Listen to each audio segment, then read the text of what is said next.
के चोरी कराल छोड़ाओ तनी चलो। पंचायत आज बैठल बा, ओही में तू बहुत बहुत बहुत चोरी करता छोड़ बा। दे चाहे मारा पर मुखिया पंचायत करिए ना तो चलो तू पंचायती में चलो, बहुत चोरी करता बा तू। ना ऐसे ना करो। वो सब हम नहीं जाना, चलो चलो। सरपंच जी प्रणाम। प्रणाम प्रणाम। चुप, बिल्कुल चुप तू।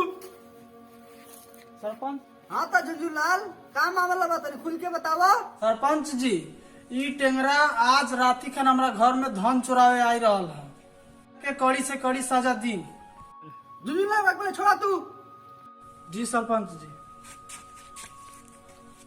अरे टेंगरा चोरी करे गई रहले हा।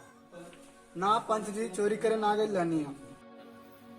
झूठ मत बोल, साच साच बोल। तई देखा तो लाठी के हुरा मुंह में हुर दे। हाँ पंच जी गई लानी। सरपंच जी टेंगरा आपन जुर्म कबूल कर लेगा, अभी के जौन सजा देवे के लागो दे दी। हाँ तो झुंझुलाल टेंगरा तो अपन जुर्म कबूल करेला, कौन सजा देवल जा के। हाँ तो कहा तनी सरपंच जी,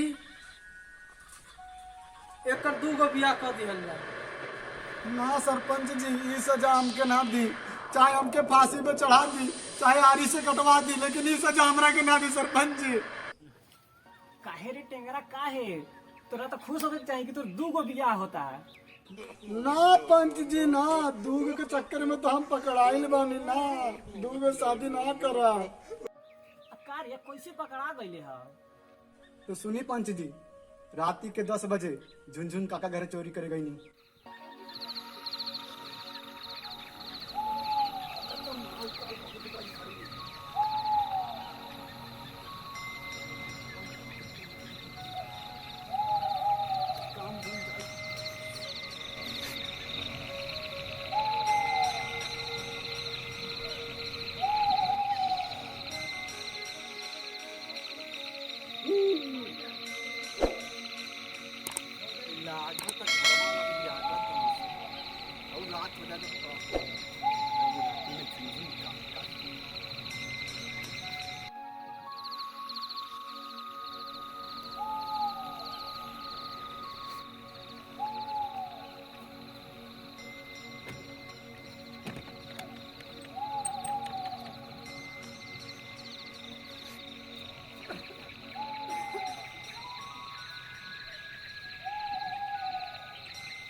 अरे फूट गए कहाँ रे?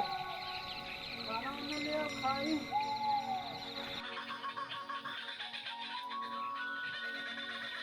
हो तेरा गाँव घूमने टाइम लेके मिला बरात रहती है क्या बता रहा है? खाना लेके आओ बंदा।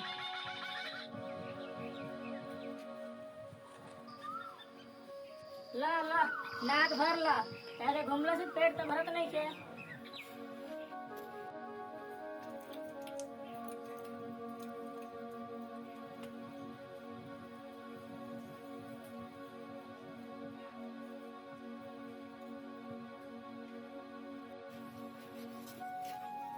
चाटला ओकरे हाथ के बनावल तारा ठीक लागता। अरे खाना तो खा लेगा तो कम से कम। हाँ इतना गुस्सा आ जाता रू। तोरे खातिर देखा कितना नी खाना बनावले बानी। दा पनिया दा हाथ में।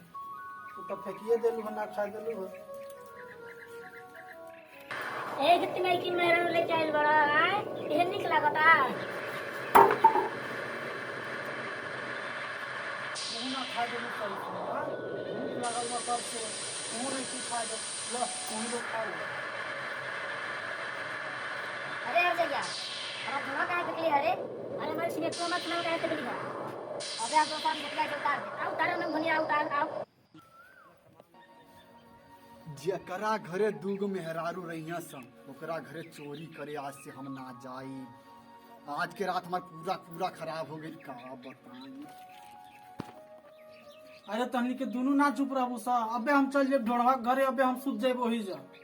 जा जा एक लेकर पेट नहीं भरल नु, जा एक और लेके आइया जा। चुपे रहा सन, खाना तो खियाइए देले बाड़ू लोग, जब जात में सुतते हम।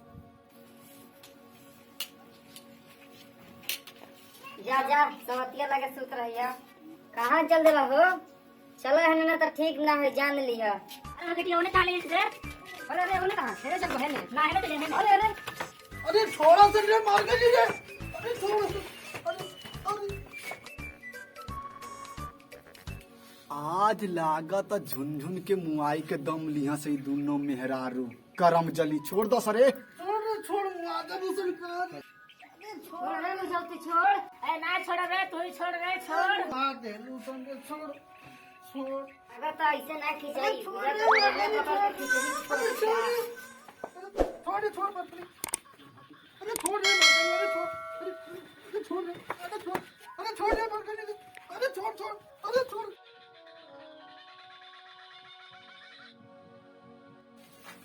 अरे छोड़ रे मार के नहीं छोड़ रे अरे अरे झुनझुन के मुआदे मुसरी अरे छोड़ा सरे छोड़ा सा। अरे छोड़ रे अरे ते काम क्या करे रे? ये कौन है कहाँ से ला रे? हाँ अरे हम कुछ ना जाते छोड़ा। ए इला कैसे है रे? हम कैसे? अरे छोड़ ये कहाँ ये बड़ा आगे राती खाना चुरावे आए वाला कहाँ है? छोड़ दो चोरी करे ना माई लोग अब कबो ना चोरी गए तो हम घर में छोड़ दो हमरा के। चलो तक के बांध के पंचायत में ले चलो चलो पंचायत एकर फैसला करी। बांध सर भाई खाओ सर बांध पंचायत में इनको सवेरे फैसला हुई चोरी करे आज बनाई राती खाम हैं तेरे रोटिया के चोरी करते हो हैं? ना चोरी करे ना छोड़ दो हमरा के। पंचायत फैसला पंचायत के ही निर्णय निकल हा कि टगरा के 2 बियाह करा देवल जाओ। अब सरपंच की जय। सरपंच की जय। सरपंच की जय। ना यो दादा ये सरपंच भी कैसन सुना देना तो ना करो क्या करे हो दादा सरपंच सुना देना तू बियाह करे के पड़ी। देख के वो राती के अभी तक सब याद आवता ऐसे मारत रहने सब दोनों मौत ऐसे हमें के बनी होते।